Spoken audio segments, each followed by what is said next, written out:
Everything is better in slow-mo.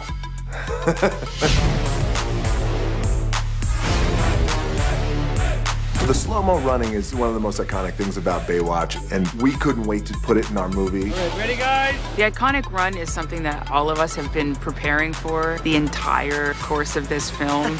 Slow motion is an art. Watch and learn. That was pretty good. No pressure. What was it like doing the quintessential slow-mo run, ladies? It's like a good hair shake. Yeah.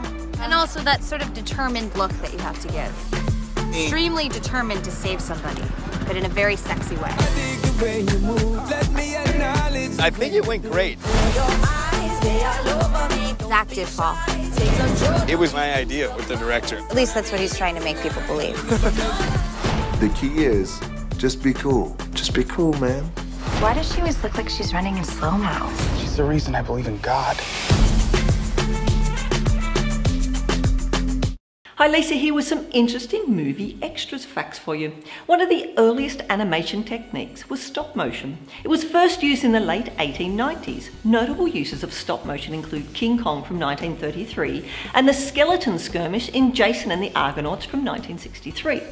Now, Toy Story, the first feature-length animated film to be created with CGI, generated 1,000 gigabytes of data and required 800,000 machine hours of editing. Are you an animation movie fan? Let me know in the comments below and subscribe to our channel and check the notification bell to always be up to date with all the latest releases.